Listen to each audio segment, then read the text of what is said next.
Live from the backstretch at historic Saratoga Racecourse, this is Racing Across America with Seth Merrow. Racing Across America is brought to you by Pinnell's Restaurant, a Saratoga tradition since 1922. 284 Jefferson Street, Saratoga, just minutes from the track. And the Clubhouse Racebook, 711 Central Avenue, Albany. When you can't make it to the track, make it to the Clubhouse Racebook.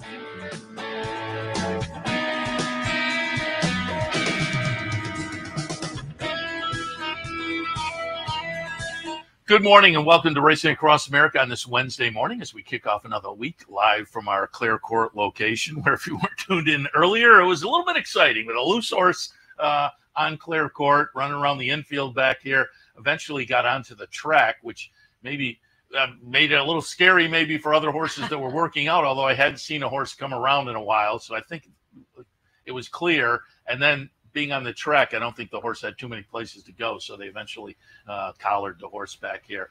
But there was a little bit of excitement momentarily. But now things are calm back behind us and over on the front side too, because again, the training seems to wind up about 10 o'clock. So things have calmed down now. The tram just going by with breakfast eaters finishing up their backstretch tour. Don't forget that's an option over the last few weeks of the track. If you haven't done it already, grab a little breakfast, take the tram tour, also breeding farm tours, always a lot of fun, so keep that in mind. Coming up on today's show, Tom Law from the Saratoga Special. He's in the mix on the Saratoga Special rotation. A little bit after that, we will have Tom Amello, horses to watch and more. Humberto Chavez and Ramon Dominguez from the Racetrack Chaplaincy will promo this evening's hoops game with the jockeys and the horsemen. Always a lot of fun, benefits the Racetrack Chaplaincy. But we kick things off with our friend Jennifer Kelly, author, National Turf Writers Secretary, and more. Jennifer, good morning. Good morning. Thanks for having me. Happy to have you on board. And I get emails from you a couple times a month because I'm always behind on my dues for the National Turf Writers. But it's okay. I caught up. I have a note next to my computer, dues, and then I put another note on for whatever else I'm still. And they're always like, "Oh, I got to do that," and then I can believe. But I got the email the other day, and I'm kind of happy it worked out this way. I paid my dues, and when I hit the button, I paid twice. Good. So I'm all set for next year. Awesome. It makes it a lot easier on all of us, I think. National Turf Writers, a lot of fun to be a part of the organization, get an Eclipse vote, and that's always fun at the end of the year. The meetings are always interesting to tune into as there's decisions being made on how the turf writers will approach various parts of the game and the rules at the racetracks and whatnot. But it's fun to be part of the organization, and you do a great job as the secretary, keeping things organized. Yeah, it's a specialty of mine. I think being organized and keeping other people organized. So I enjoy my job for sure. You do it very well. And I mentioned at the top, author, and talk about a couple of your books. Yeah. I was talking to you the other day. The Foxes of Bel Air, Gallant Fox, Omaha, and the Quest for the Triple Crown has been out for a while now, but I believe you said it's going to come out in soft cover shortly? Yes, this November it's scheduled to be out in soft cover, so I'll be offering for the holidays soft cover and hardcover bundles of both books signed. So if you are looking for a holiday gift or a birthday gift or anything for someone that's a horsey person, come find me. And for folks who aren't familiar, give us a little overview of the book. The Foxes of Bel Air just traces the careers of both Gallant Fox and Omaha, the second and third Triple Crown winner. But it also is a lot about, William Woodward and Bel Air Stud and how influential he became, not only in racing in Maryland, but also breeding and racing in the United States. He was chairman of the Jockey Club for a long time. He also was, one of the Americans that sent horses from America over to England to race. He almost won the Derby at least once, so it's a really interesting microcosm of what American racing was like in the 1930s when you really start to see it take shape into what we know it as now with the starting gate and the expansion of pari-mutuel wagering and that kind of stuff. And again, the hard copy's been out for a while, Yes. but when does the soft cover come out? November. Okay, so people can look forward to that right before the holidays. Right. Perfect. Also wanted to just remind people your other book, Sir Barton and the Making of the Triple Crown, that's Right. been out obviously for a while Yes. now. But remind people about the Sir Barton book. Sir Barton and the Making of the Triple Crown covers the career of the first Triple Crown winner. When I started writing the book, I was very surprised that no one had done a book on him, and so I dived really deep into his life and his career. You know, how he became the first Triple Crown winner, exactly what the reaction was during that time, his rivalry with Man O' War in quotation marks, because they only met the once, but there was a long campaign to get the two of them together. So it was a lot of fun to write. I've now memorialized him with a tattoo on my arm, and you know, I'm the Sir Barton girl. So if you ever have any questions about him, please come find me. And both books obviously focus on early Triple Crown winners. Yes. And so when Sir Barton won it, it wasn't called the Triple Crown. No, right?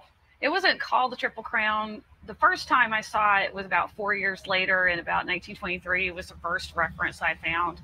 But it didn't come into wider use until about between 1930 and 1935, between Gallant Fox and Omaha. You start seeing it in 1930 a little bit more, but by 1935 it was a lot more in use, and then by 1937 it definitely was in use, but it was never recognized formally until about 1948, 1949, and finally the NTRA started giving out the Triple Crown trophies that we're familiar with. So. And when we were talking the other day up at the press box, you said you're working on another book, Yes. Triple Crown oriented, Yes. but not focusing on a horse. This one's kind of interesting. You're kind of looking at the whole, you know, genesis and what the Triple Crown means. Well, we've had a lot of discussions about changing the calendar for the Triple Crown. Like, should we move, you know, the Preakness to this time? Should we, then move Belmont to this time? Like, I've heard people, first Saturday in May, first Saturday in June, first Saturday in July, that type of discussion.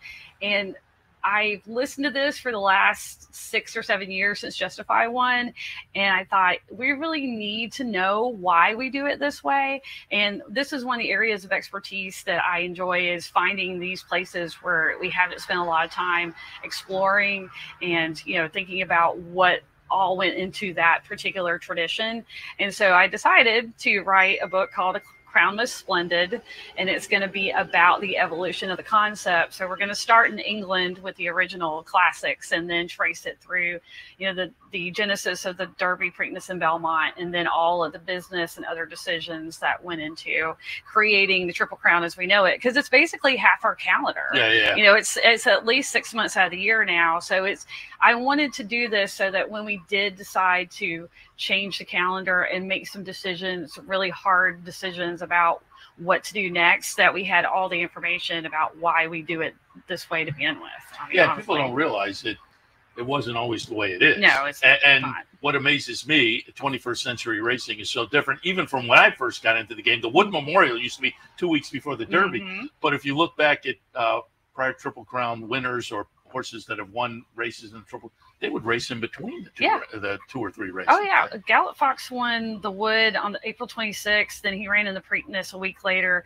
Then he ran in the Derby 9 days later. And then he didn't run in between the Derby and the Belmont. But then, like, Sir Barton ran a race in between the Preakness and the Belmont. He ran in the Withers. And then Count Fleet did the same thing. So you would have, like, Omaha threw in, a handicap in between against older horses. So it's just, it's wild, the difference now. And people, I think, when they make those arguments about don't change the tradition, I don't think they realize, well, the tradition goes back a long way, and it wasn't always what it is now. No. But I understand the argument, certainly. Yeah. So this book, you're in the research phase now. It sounded like when you talked, it may be a ways in the future we have to look for that. I am doing the best I can.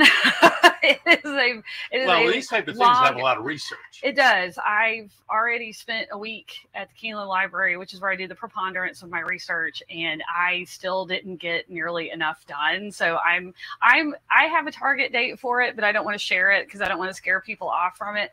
But yeah, you can follow me on my website and on social media and keep updates of how it's going. I have a newsletter, and so in my newsletter I share the writing process, and if you want to come along for the ride, please do.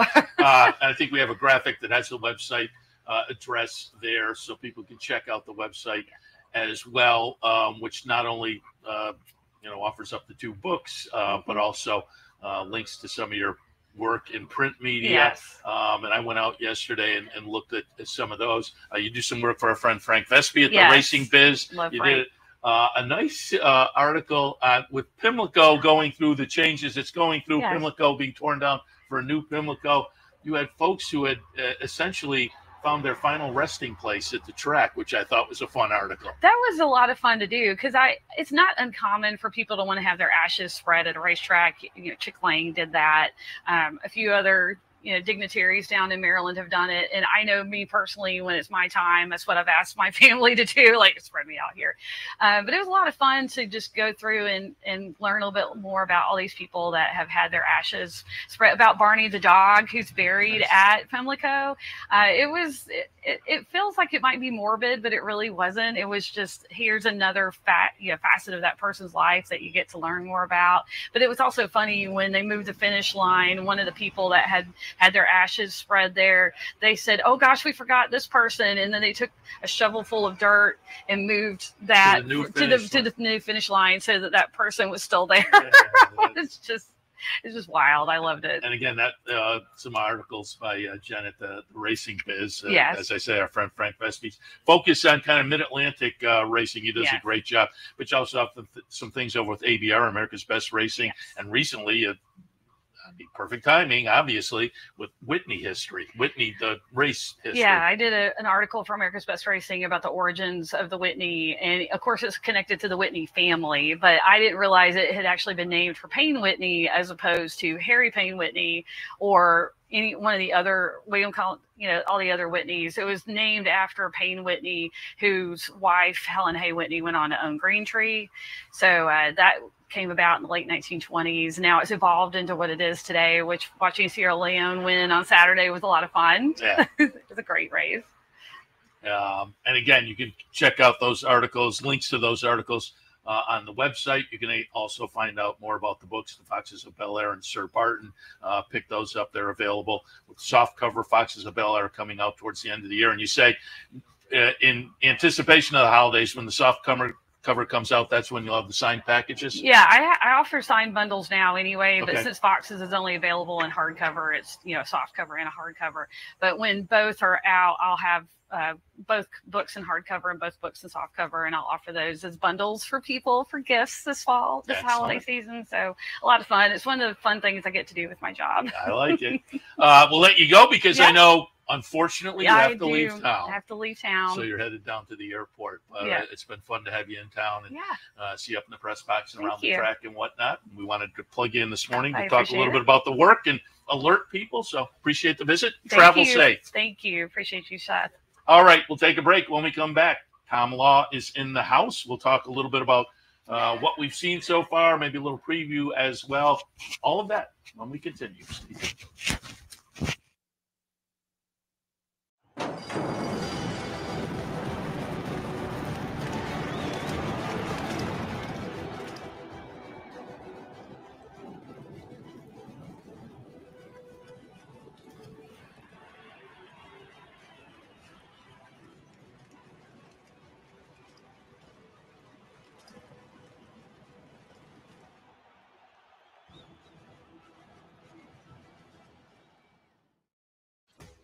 Sometimes it pays to go with the flow, to check your worries at the door, to reconnect with your crew, to follow the thrills and the flavor, to roll with it and see where it takes you, to enjoy every minute to its fullest, and to dance like there's no tomorrow.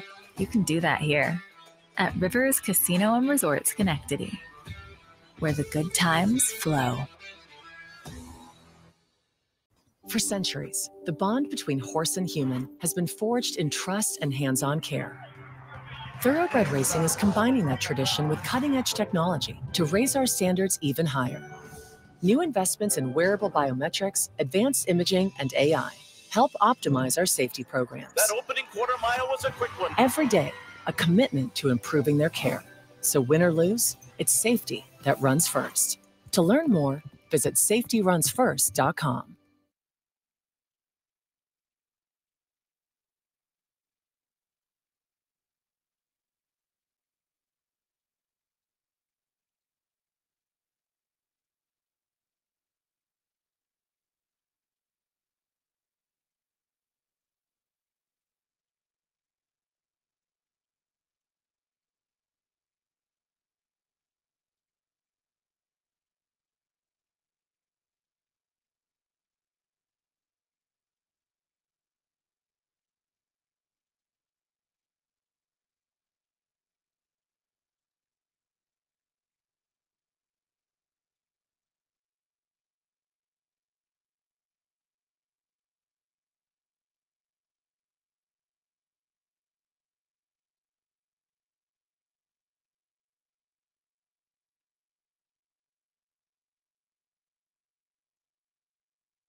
Welcome back to Racing Across America. We are again live from our Clare Court location where we have been doing a little Marlin Perkins and discussing what crazy noise is. I thought it was a woodpecker, but Tom Law from the Saratoga Special says squirrel or chipmunk, and you may be right.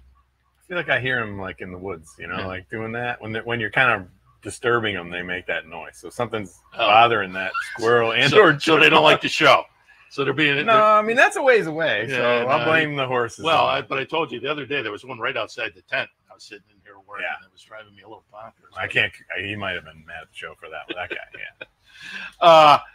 Saratoga Special completed today. I assume the heavy week, sales week. You ready for a couple days? Well, not a couple days off. Rolling right back into racing. We finished a six issue run. We were true daily newspaper for 6 more days. Amazing thing, we used to do 12 days in a row. I don't know, I was saying that to Joe this morning. I was like, all right, you ready for number 7? But yeah, it was great. Covered the Hall of Fame, which feels like 2 weeks ago, the Whitney weekend, and then the sale the last 2 nights. The Hall of Fame was last Friday. Imagine that. It's like, it seems like a long time ago. Our guy Alec DeConzo last night said that to me last night. He's like, can you believe the Hall of Fame was only like 4 or 5 days ago? And I was like, that just blew me away. It was a big weekend. Yeah, it was a big sales week always is. And then I was over both nights, and we had on a sites Cianello in here the other day, kind of touting it and letting people know, go over, it's fun. Yeah. And last few years, Monday night, it's just been the day to see and be seen. It's like wall to wall. Last night was still a pretty good crowd, but both nights were perfect nights to go over there. Great warm summer nights. Yeah. And then last night, the fireworks were blasting. It was off the charts last night. I was talking to some pretty savvy guys and about the sale before the sale started, and they were expecting pretty good things, and I wrote about it today in the special, just kind of like the guy set the over-under, and I was like, he asked me what my over-under for $1 million horses was, and I said, I think, let's say 15. I think there were 11 last year or 9 or something. So I was like, things were a little bit better last night. I would say 15, and it was kind of ticking along for a while. Like there were several, and then it really just kind of really got rolling. As I described in my story, there no fireworks display is proper without a finale, and it just kind of went nuts at the end. That's very good. So that's good. I had left just before that. I was like, I missed it. I know one of our photographers left too, and she was like, I was like, I think you're probably safe to go. Usually it's not the last couple horses, but I did cover a 2-year-old sale way back when, and the very last horse in the ring was, I think, Song and a Prayer. It was like a Derby horse at one time. I think he was like the very last horse in the sale, or one of the last horses, and it was like the last horse, the topper. But last night, $4.1 million colt that Peter Brandt and Coolmore, those guys that teamed up to win the Whitney with Sierra Leone, they're back with another sales topper. $4.1 million. Oh, blew the roof off. Chipmunk. Yeah, he's running across the. And, is that him? Yeah, because I could hear the noises. He stopped too. See, that's well, maybe he likes. You heard the water truck. He's thirsty. But yeah, I walked in last night just as the 2.7, and then right after that was the 3.9 RNA, and then the 4 million towards the end of the sale. At one point, I was standing next to Boyd Browning. I said, "Congratulations!" Yeah, quite a couple of nights over there. Coming up on the weekend, Sunday night again, New York Bread Sale. That's fun too. If you didn't get over, New York Bread Sale Sunday night and Monday afternoon. So have some fun stopping by if you didn't get a chance. But yeah, it was really kind of a fun couple of nights over there. Again, weather-wise, great summer night. A lot of people, and there was clearly a lot of buzz. And you mentioned it also on the weekend, Sierra Leone. Want to get your thoughts. We'll watch the stretch run here. Top of the stretch, I thought Fierceness had it in his back pocket. The number 9 horse Fierceness takes the lead and looks pretty good. And then he kind of threw out the anchor as the favorite. But Sierra Leone, who looked logical as the close-up second choice, makes a late run. A lot of people I know like Highland Falls, the number 3 horse at 13-1 for Brad Cox. I did. And Highland Falls, you're on the list because you're like the 6th person who was using Highland Falls at a price. And he ran very well. Your thoughts on the Whitney? Yeah, well, I talked to Cox the day of the Whitney. I think it was our stable tour on Sunday. So he was pretty bullish about him. He loved the freshening that the horse got. Did pretty well during the freshening. and then came back and obviously ran a huge race, second race off the layoff against a horse that, you know, hadn't really fired in his first 2 races. I mean, he ran okay. Yeah. Sierra Leone in the fairgrounds and at Churchill and Stephen Foster. But, you know, put it together here. He's never really run a bad race here. He hadn't won here, but at least in the stakes last year. Put it together, you know, I mean, a little bit closer to the pace.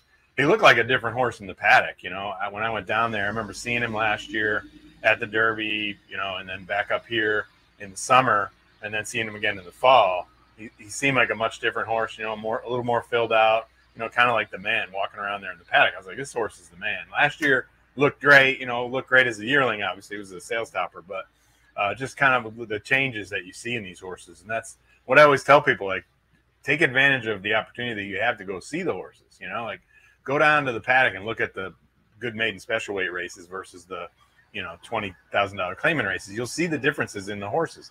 The same thing applies for, like, as the horses get older and they're racing more and more, you'll kind of see the differences in them from year to year. And he just was, you know, lights out in there, not as far back, didn't drop out the back. It was kind of the race is crazy. Like, I encourage people to watch the replay again from start to finish, how it all unfolded. You know, a couple rabbits in there, speed horses, a couple horses take runs at fierceness, you know, throughout the running of the race. Obviously softened him up a little bit.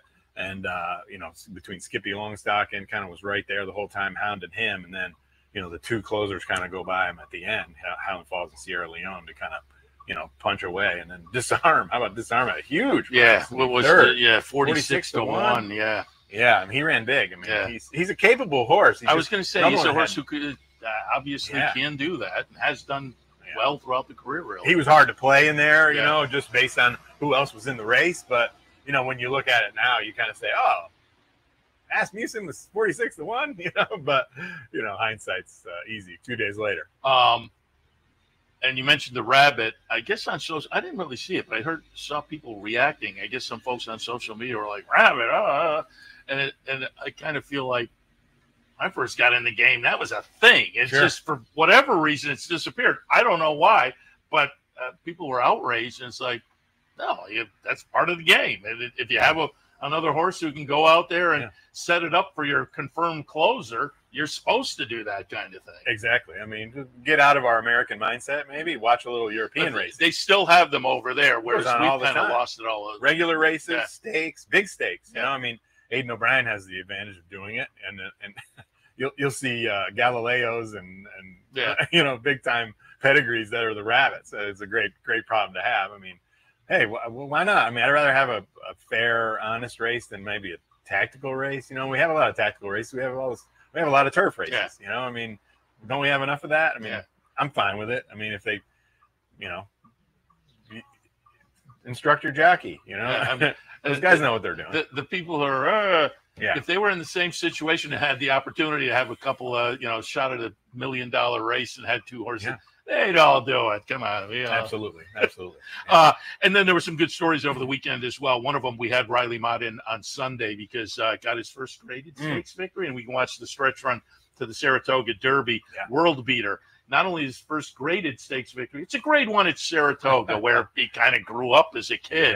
So that was a fun story on the weekend as well. Great day for the Mott family. You know, I know Bill was in the race and son got the better of dad this time around. And Pin Oak Stud, the new owners of Pin Oak, obviously very happy with the result. And, you know, he digs right in here. These other ones are throwing everything at him that they could. Test Score's a very quality horse, you know, real good horse. This is a good horse race.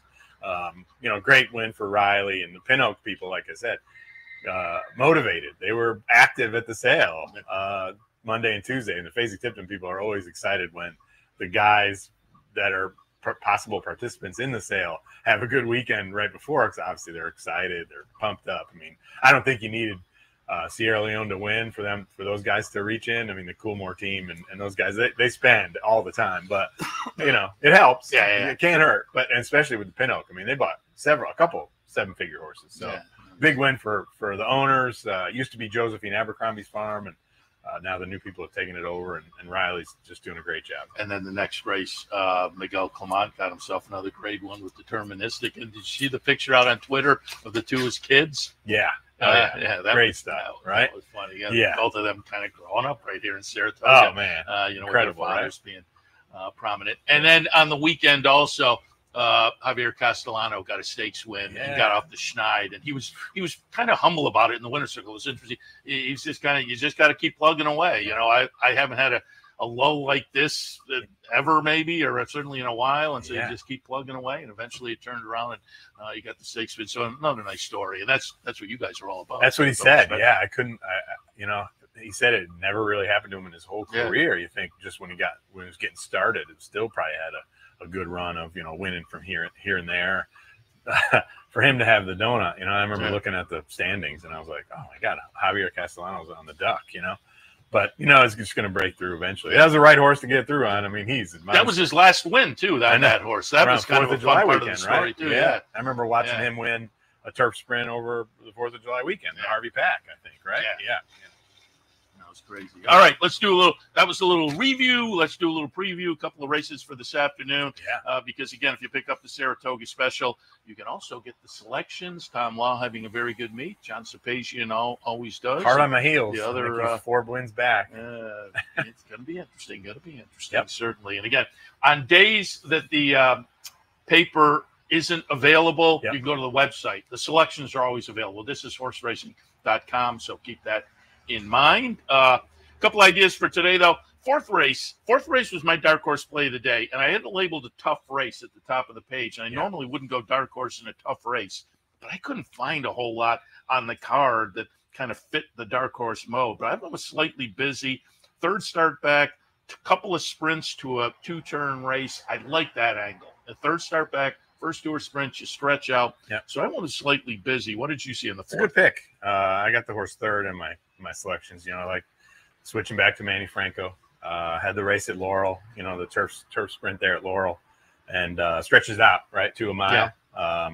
You know, by Munnings, they handled grass, they handled stretching out pretty well.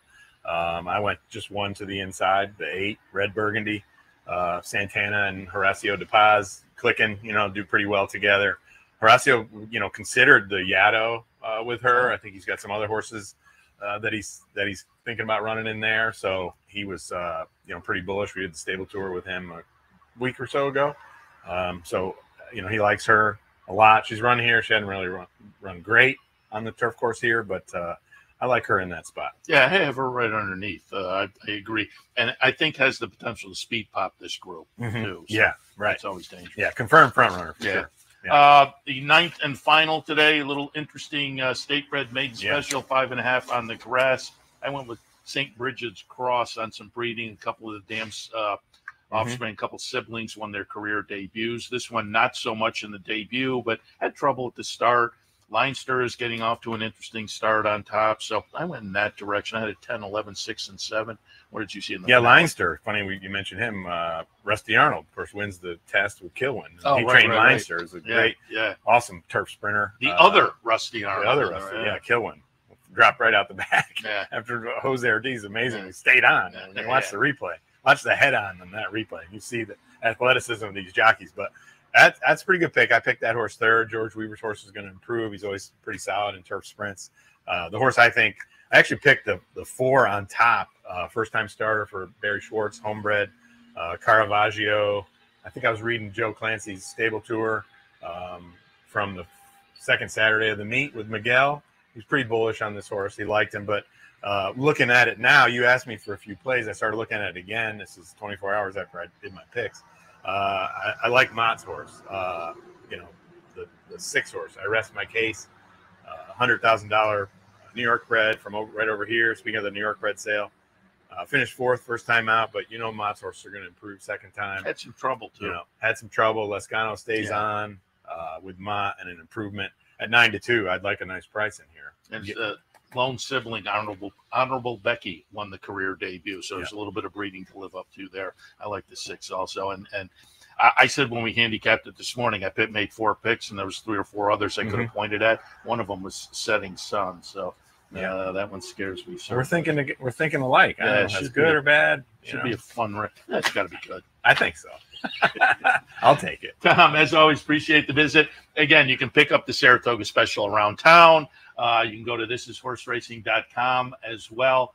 Highly recommend it throughout the meet, and we'll talk again.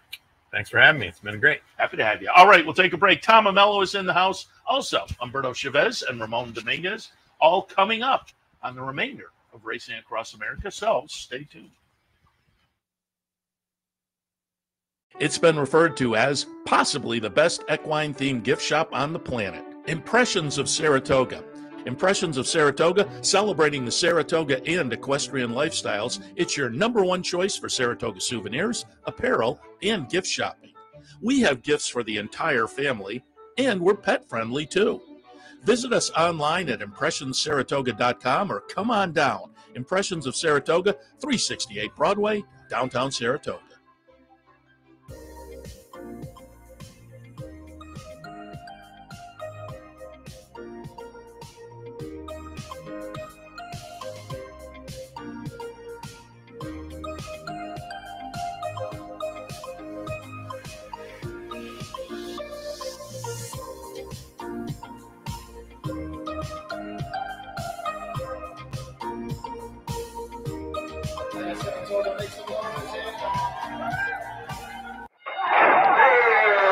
Why just watch the races when you can be in the middle of the action?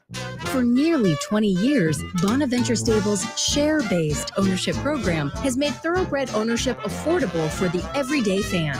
Ownerships of 5 and 10% are now available on a nice selection of horses. As a partial owner with Bonaventure Stables, you'll enjoy all the benefits afforded every owner. Visit with your horse in the private stable area. Greet the trainers and jockeys in the paddock. And when your horse wins, savor the moment in the winner's circle at Saratoga, Belmont, Aqueduct, or wherever you bring home the prize.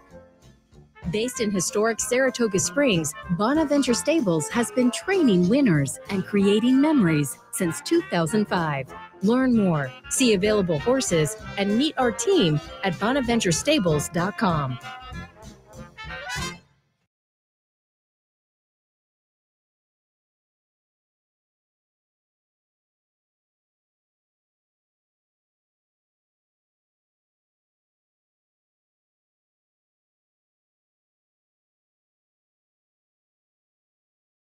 Welcome back to Racing Across America. As promised before the break, our weekly visit from our friend Tom Amello. Some horses to watch and more. Tom, good morning. Good morning. Good morning, racing fans. Beautiful day up here.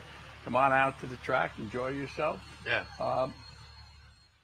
You know, it might be a little humid today, but plenty of places. Right now it's gorgeous. Yeah, plenty of places to stay out of the sun. Yeah. So it's going to be an interesting day. Not a bunch of full fields, but yeah, you still got to handicap them. The opportunities are there. Absolutely. As my friend the Wizard says, there's a bet in every race. You just got to find it.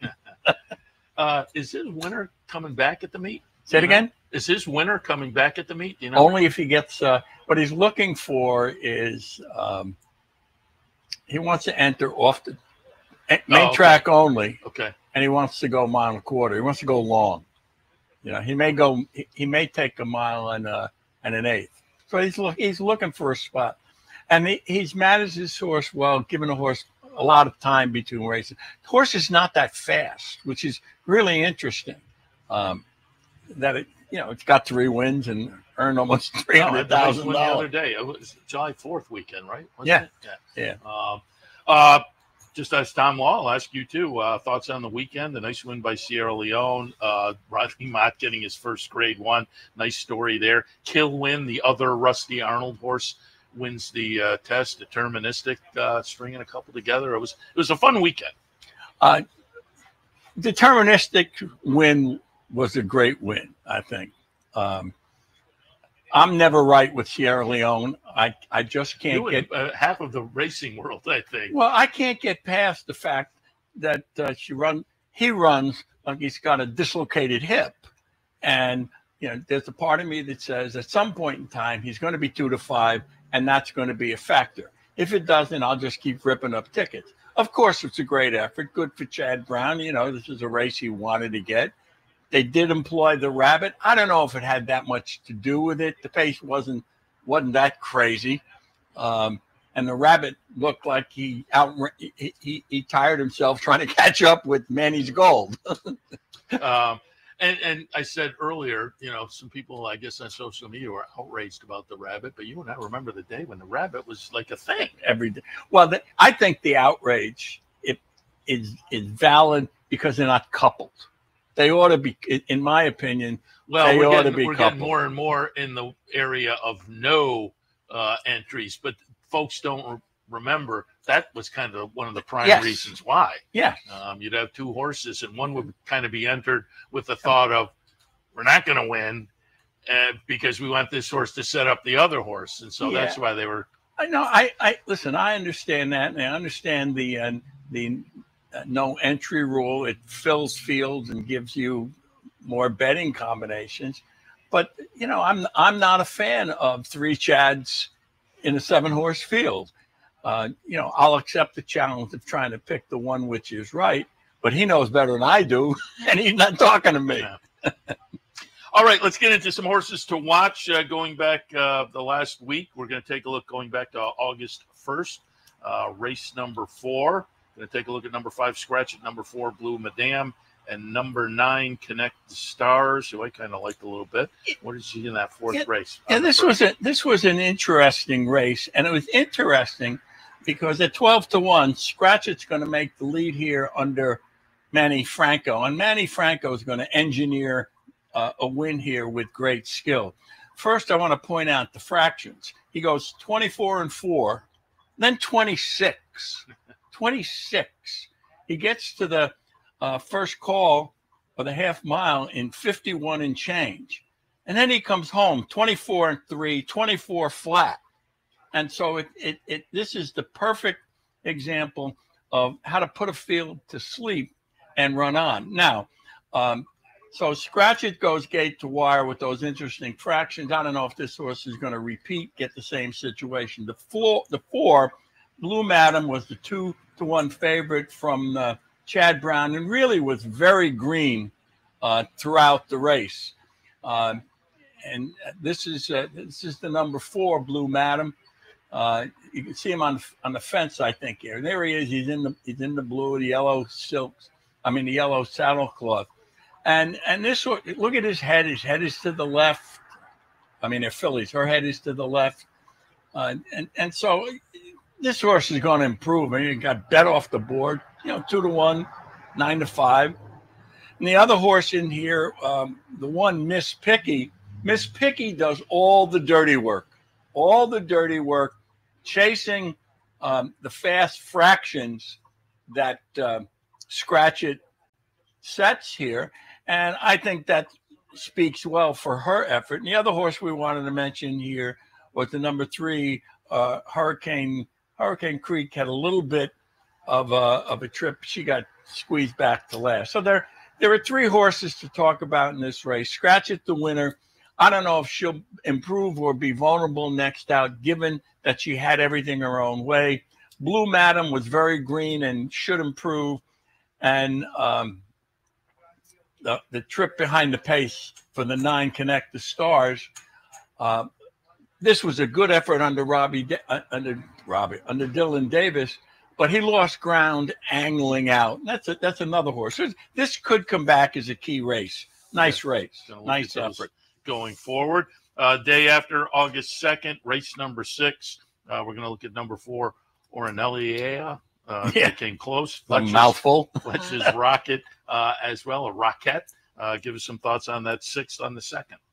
Yeah, this is an interesting race because Ornelia, I think is how Frank Miramotti called her. She gets off left. She gets squeezed back at the start, and I think it's in the blue cap at the rear, and she's going to make a ferocious one. Now, Fletcher's Rocket, the 7, and you could see him in the red silks on the outside, actually got called by Frank. Was the first name he called. Said he broke sharply.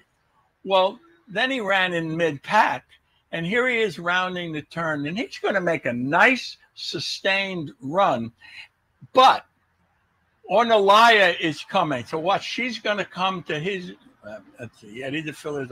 She's going to come to the inside, and right here she's going to run by him. She's going to angle out and run by him. Fletch bumps into one horse, and here comes Ornelia right here. He's going to shy from him right there. And I'm going to say Fletch's Rocket, this connection, this is a Mott owner. They've had a lot of horses together. And I really think this is a nice debut effort for this horse. I mean, he was 17-1. That's a pretty good effort. He wasn't going to win. He was never going to win. But he galloped out okay. And so I think this is definitely a horse to watch. We don't know how good Ornelia is because we don't know where she would have run with a good start. But that was some powerful finish. All right. And you and I, when you sat down, we were talking about today's card, and we're gonna have to search around a little bit. Is this a day you take a shot at the pick six? Say it again. Is this a day you take a shot at the pick six? Maybe I don't. This is a day I take a shot at both the early and the late pick five. Okay. The race that's troubling is the final race today, because you may have to go deeper in there than you want unless you can find something to hang your hat on. I think I heard Tom Law talk about the Clement horse in that race. The pedigree is excellent. Yeah. Caravaggio is one. He's all Euro Group 1, Group 2 turf sprint. So I mean, you could either go 5 deep, 6 deep in there, or use the Clement. Yeah, Caravaggio this year, 25 first-time starters, 6 wins, 3 seconds, 2/3. So 9 times in the exact 25 first-time starters. The interesting thing about short field cards is that you don't have to go deep. It's tough to find a good win bet in these races. So I would look at the early pick 4 and the early pick 5, figure out where I thought I stood better, and because you've got, I think you've got 3 6-horse fields in that sequence. The late pick 5, they're giving you a couple of turf races, and that gives you a chance to at least say, I want to pick against the favorite. Yeah, the 6 race is a little bit of a skull buster in that 9th, and that. Yeah, the two turf sprints. If you have some opinions, be interesting. Tom, as always, appreciate the visit. Horses to watch and more. We'll catch you next week, and enjoy your week at the races. Absolutely. Thank you, and thank you, racing fans. Have a great week. All right, we'll take a break. When we come back, Humberto Chavez, Ramon Dominguez, Racetrack Chaplaincy conversation, because tonight it's the ball game. Jocks versus the horsemen, benefiting the chaplaincy and the PDJF. All of that right after this. Stay tuned.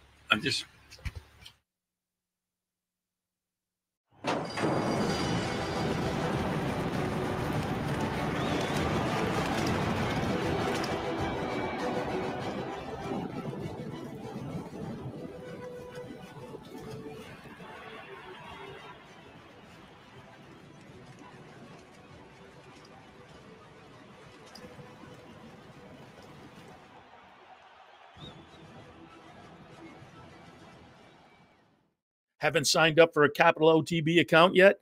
Now's the time to take advantage of the sign-up bonus. Open up a new account with $200 or more, bet $400 by the end of the month, and receive a bonus $200 into your account. Plus, you can take advantage of everything an OTB account has to offer: wagering from any device, live streaming, racing info, past performances, online promotions, and more. Sign up today and take advantage of the new account bonus. Details at capitalotb.com.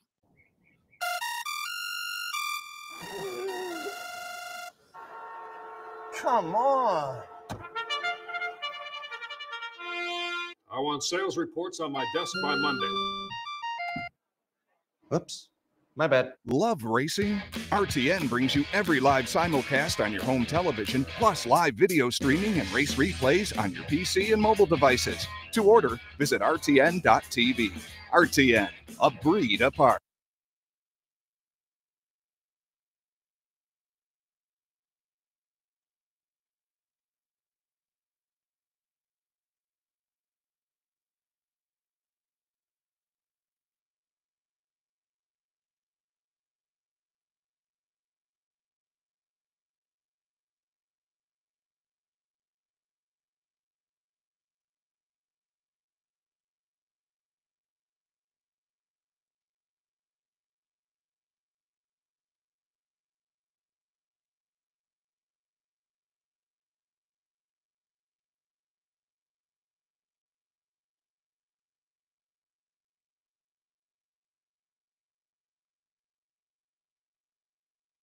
Welcome back to Racing Across America. As promised before the break, we are now joined on the far end by Humberto Chavez, the executive director and the chaplain, and Ramon Dominguez, the president of the NY Racetrack Chaplaincy.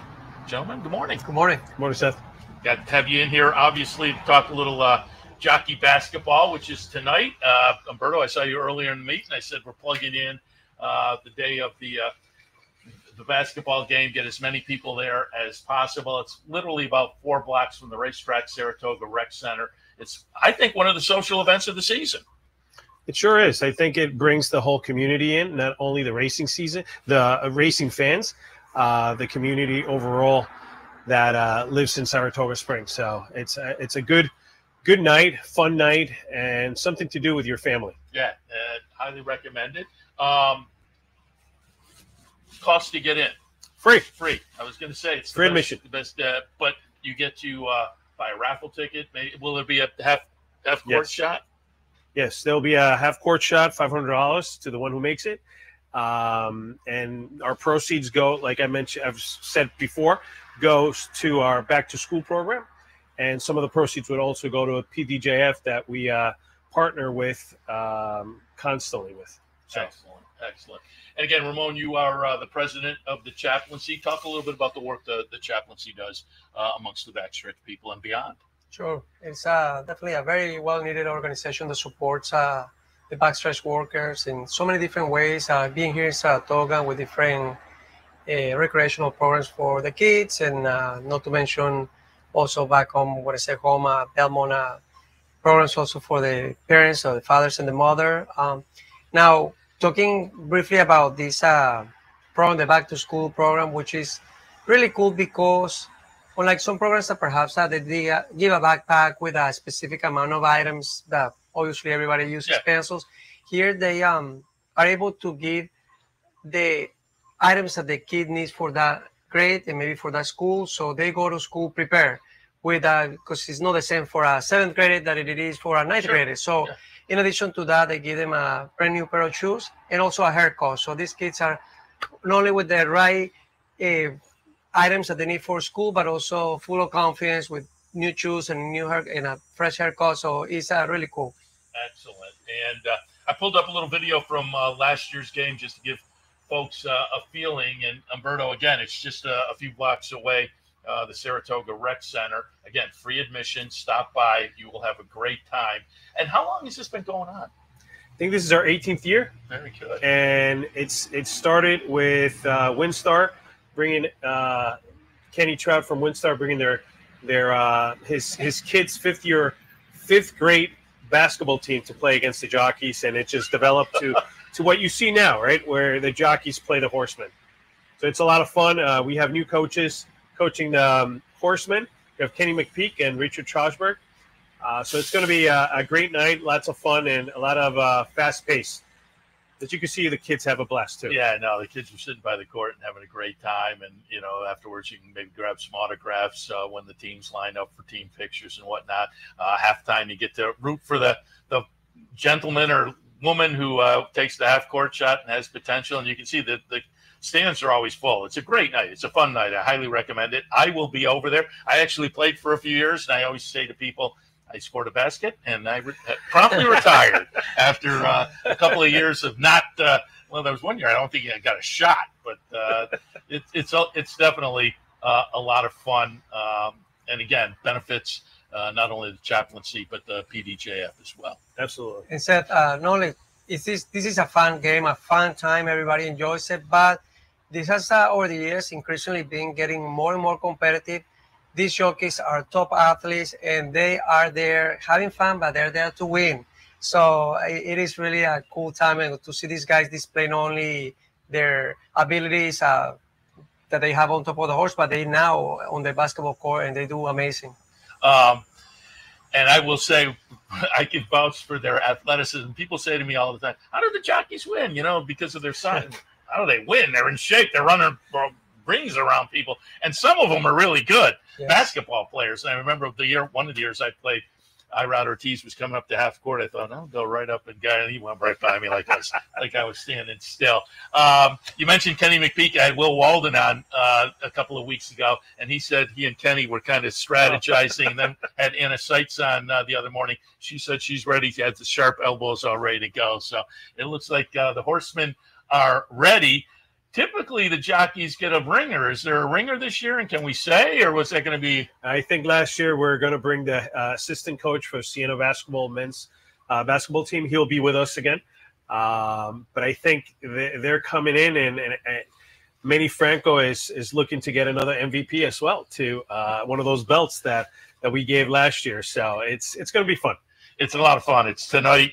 Swing by the rec center, as I say, just a few blocks from the track. Come up, enjoy a day at the races, and then enjoy an evening watching the basketball. As I say, one of the highlights. 7 p.m. I don't know if we have mentioned the time, but 7 yeah, p.m. I think it was on the graphic, but I'm glad you mentioned it as well. It is a 7 p.m. Tip-off, so don't miss it. And again, there's always a good crowd there, so have some fun. I also wanted to mention, and I went to the website because I did want both of you to promo the brunch as well. That's one of the big events for the chaplaincy. That's coming up a little bit later on. It's going to honor John Velasquez and his wife. And when I went to the website, it said sold out. It is sold out. Okay. We're honoring Johnny V and his wife Leona, and we've gotten a really good response from the community and the that's really community. Become one of the social events of the season too. Correct. Yeah. So we're in our 18th annual as well, and we're just going to have a really good time over at National Golf Course underneath the tent. And again, I also think we have a graphic with the website. So if you can't make it to one of these events, as we've said, the chaplaincy does really good work for the backstretch workers and beyond. You can go and find more information, donate, or find other events coming up as well. So keep that in mind. But again, looking forward to the Jockey Basketball game tonight. Same here, and good luck to the trainers. I know you said they're strategizing. Good luck to them. They'll need good luck. Are you gonna? You're on the jock side of the ledger as far as. I would love to be able to support with my presence playing, but oh my gosh, I can throw a basketball to save my life. Oh. Again, it's going to be a lot of fun. Before I let you guys go, though, speaking of competitive, I got to let Ramon talk about the race he was in. If you don't know, Ramon, very competitive, obviously not riding anymore. And I'm guessing the running plays into the competitive nature that you can't fulfill anymore on the racetrack. You had injuries that eventually prevented you from going back to ride. So I'm guessing the running kind of fulfills a little bit of that competitive nature. Without a question, yes. I have come to realize that nothing will replace ever the feeling of riding or winning a race on the back of a horse. But as you say, Seth, running, I found running, and it's something that is incredible for my mind. I love running. It's sort of my meditation form. But also when I prepare for races, I love the strategy. Very similar to riding a race. Now I'm the horse who I had to pace myself. But I have been running for quite some time. I would say 9-10 years. And I came across this concept of, they call it last man standing or backyard ultra. And basically it's a 4.1 mile loop through the trails. And this one took place in Lake Placid. And the only requirement is that you finish within the hour. And the quicker that you do it, the more time that you have to record. I was doing it like in 48 minutes, easy pace. And I had 12 minutes to drink and eat. And this goes on and on and on until the last person stands. So I was fortunate to win it, and it took 27 hours, which was 112 miles. I think you have a couple of shots of you towards the end of the race, standing next to the leaderboard, as it were. But I saw your wife, and Sharon's right in the picture there. I saw her at the harness track a few weeks ago, and she was explaining, you weren't there because I think you were out training for the race, and she explained the concept. Yeah, you run 4 miles every hour, and if you get done sooner, you get a little rest before the top of the hour, and you have to do it all again. And I'm like, wow, that sounds. And then she said, yeah, sometimes they go 3 or 4 days. I'm like, what? That has been the world record. I can only imagine. That's crazy, right? But you went 27 hours, and I'm guessing from the weather that weekend, it was in crazy heat and rain. So, yeah, we started off with heat, which didn't feel quite as bad because we were fresh. And then through the night, the temperature was like 55 degrees, which is perfect. But then the last 5 hours, it was pouring rain, and that created some issues because there were a lot of hills. So as you're running, you kind of have to be looking ahead. Where am I going to put my feet? Because it was very slippery. Oh, and then I read you at one point you put hiking boots on. Yeah, I ended up putting some hiking trail shoes the last 3-4 hours, which was a game changer. I had so much grip, but before that, I almost fell 3 times because it was very, very slippery. And again, it's just great. As I was driving in today, I was kind of thinking how fast I could run. So what were you faster early, or were you just pacing yourself the whole time? How fast were you completing the time to give you, and so what time did you have to rest? Sure, it was a very, very easy pace, like 12 minutes per mile on average. Sometimes will be a little quicker. And that is was the extremely comfortable pace, because unlike any other race where you knew the beginning here, but you don't know the end. So going what seems easy, but if you're pushing yourself a little too much, you're going to pay it off. Like, you're going to pay for it, because eventually you're going to get tired. So that's something that I could sustain. Now, at the end, I was able, I had to increase the speed to like 9 minutes and change per mile, because there was some mental game here being played between me and the second to last guy. He told me he was feeling great. I knew that he was lying to me.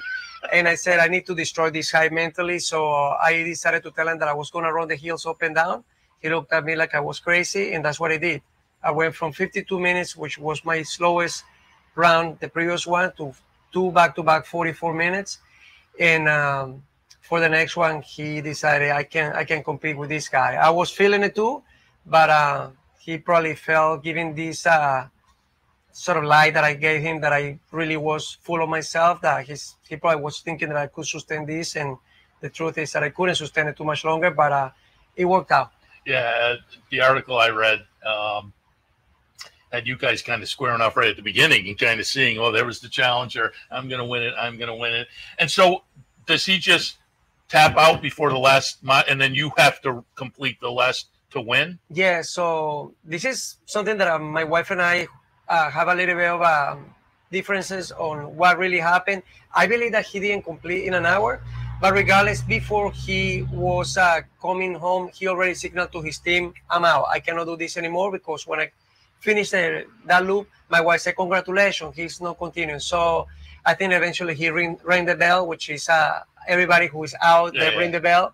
And but regardless, I was forced to do one more loop, and I said forced because, oh my gosh, the pain that I was experiencing, which was pretty high, it went through the roof. And yes, I guess in my mind, okay, I'm the winner, but everything kind of went south in that lap. I was really, really sore. Crazy. And again, it was fun to hear about the race, and then to see the articles afterwards and some things on social media. So congratulations. Thank you. You and I next year, Humberto. Sure. Yeah. I'll be last man standing after the first lap. That'll be my last man. But it's just an incredible event. Will you do it again? No.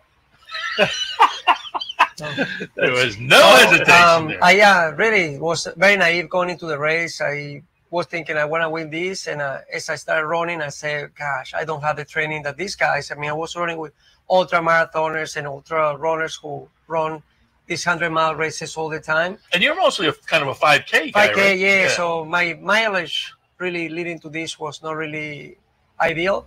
But still, despite that, I said, I think that I'm going to do well, and I did.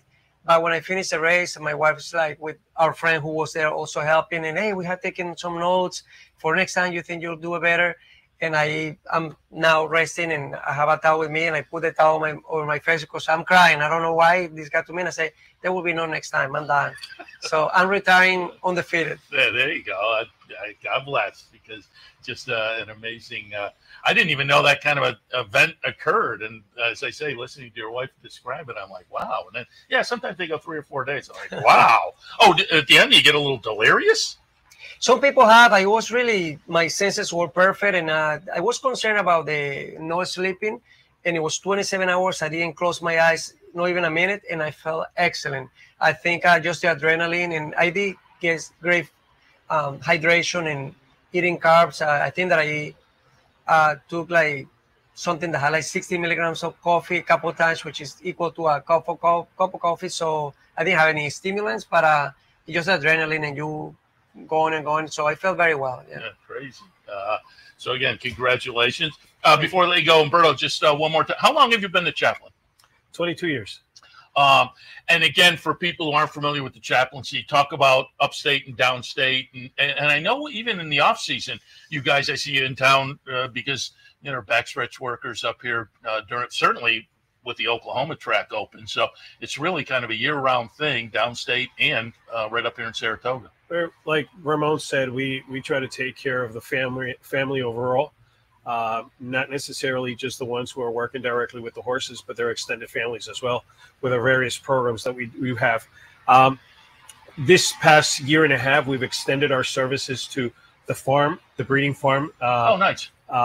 Locally in Saratoga County, and that has been a blessing to us to be walking alongside the workers that are in the breeding farm. So we have, which you probably met, Alberto, who's our chaplain, who's here full time, who's taking care of backside, and obviously the farm ministry as well. Back home, we have, you know, it's Belmont year round, so we're open there as we speak right now, and we have Aqueduct when racing goes out there. So our programs are just really directed to the families who work in, and we walk alongside with them and do life with them. So and again, you do great work, and I get to see it. I've stopped over a couple times already. Monday night, I was actually looking for you, but I got to see pizza night over there. It was Tuesday's bingo, right? Bingo Tuesday, Monday soccer, and then you have our worship service right next to the soccer field, and other activities that we have for the Backstretch Appreciation Program. I'll give you a chance to just remember, because certainly Mary Lou Whitney and John Hendrickson were a big part of what goes on across the street for the Backstretch people. Absolutely. They're missed terribly, but we know we will keep their legacy alive. Yeah. By doing what we are supposed to be doing for our backstretch workers. And I have some friends who do it, so I'll let you tout also those nights that go over there. Always a need for volunteers, right? Always. The backstretch employee service team always is looking for volunteers. We're always looking for volunteers as well, because we just want to bring community so that they could serve our backstretch community. Yeah. So if people are interested in that, keep that in mind as well. But definitely keep in mind tonight, 7 o'clock, Saratoga Rec Center, Vanderbilt Avenue, right down the street from the racetrack, jockey game. I guarantee you will have fun. I had fun this morning with you guys, so thanks for stopping by. Again, Humberto Chavez and Ramon Dominguez, and we'll look for you at the game tonight. Thank you, Seth.